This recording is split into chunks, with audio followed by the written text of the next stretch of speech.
जय भोलेनाथ मित्रों, हमारे चैनल के अंदर आपका स्वागत है। दोस्तों, कई बार देखा होगा आपने कि आपका काम नहीं बनता, जिसकी वजह से आप उदासी के अंदर घिर जाते हैं कि आखिर हमारे साथ या हमारे जीवन के अंदर ऐसा क्या लिखा है जिसकी वजह से हमारा काम नहीं बन पा रहा है।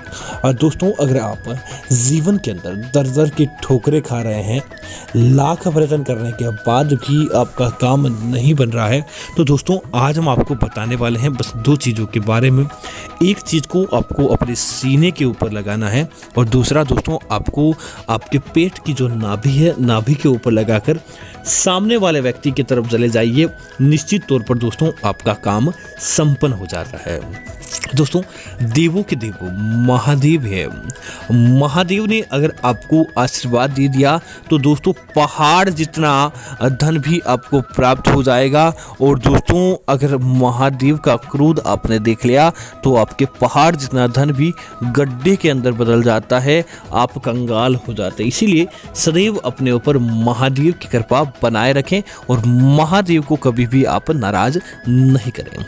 तो दोस्तों, बात करते हैं आखिर ऐसी कौन सी चीज़ है जो आपको अपनी छाती वक्ष स्थल पर लगाकर आपको सामने किसी कार्य हेतु जाना चाहिए। निश्चित तौर पर आपका काम पूरा होता है। दोस्तों, आपने देखा होगा भोलेनाथ की पूजा के अंदर चंदन का विशेष महत्व रहता है। भोलेनाथ के शिवलिंग को जब भी तैयार किया जाता है तब चंदन का इस्तेमाल करके उनके त्रिनेत्र बनाते हैं, चंदन का इस्तेमाल करके उनका नाक कान आदि बनाते हैं और चंदन से भगवान शिव का अभिषेक करते हैं। लेकिन दोस्तों, आपको इस बात का ध्यान होना चाहिए, चंदन के साथ अभिषेक करने के साथ दोस्तों एक विशेष चंदन आता है जिसे कहा जाता है गोपी चंदन। दोस्तों, गोपी चंदन देखने के अंदर सफ़ेद रंग का होता है, पीले रंग का नहीं होता।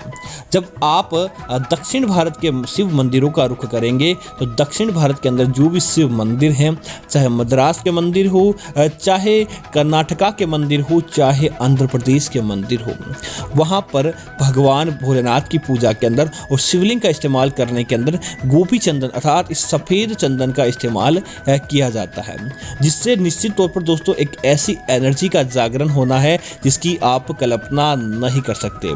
बस आप उस चंदन को क्या करें, भोलेनाथ के मंदिर के अंदर जाएं, भोलेनाथ के चरणों के आगे बैठकर अपनी मनोकामना मांगे और भोलेनाथ को आप उस चंदन से अभिषेक करें।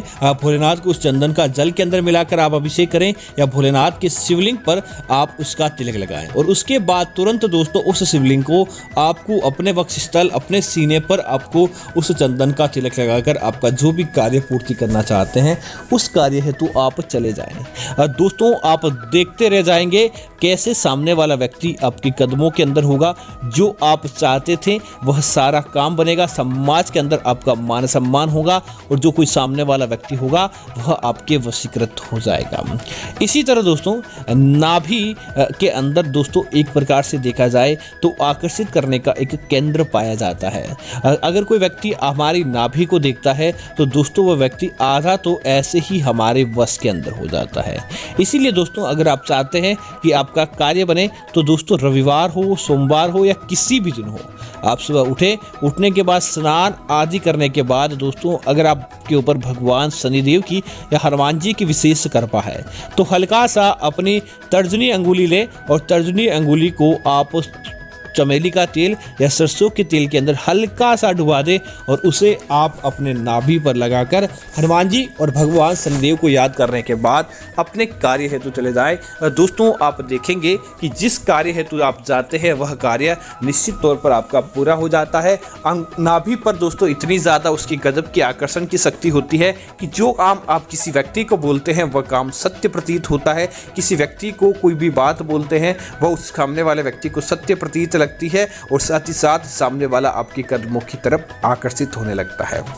इसी तरह दोस्तों, अगर आप परफ्यूम के अंदर कहा जाए तो दोस्तों गुलाब का इत्र हमेशा हर व्यक्ति को आकर्षित करने वाला माना जाता है और गुलाब के इत्र के अंदर एक गजब की शक्ति रहती है सामने वाले व्यक्ति को आकर्षित करने की तरफ। तो जब भी आप दोस्तों किसी विशेष कार्य हेतु जाएं, कहीं भी कोई काम हेतु बाहर जाएं तो दोस्तों नाभि पर या अपने सीने पर हल्का सा गुलाब का इत्र लगाकर अपने कार्य पूर्ति हेतु जाएं। निश्चित तौर पर दोस्तों वह आपका कार्य बन जाएगा।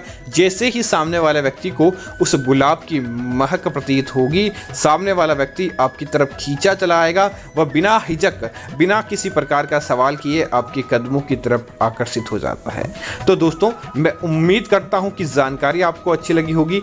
ऐसी अन्य जानकारियों के लिए सबसे पहले आप हमारे चैनल को सब्सक्राइब करें और साथ ही साथ वीडियो को लाइक और शेयर करना ना भूलें, ताकि ऐसी जानकारी आपको मिलती रहेगी। धन्यवाद मित्रों। जय श्री राम मित्रों।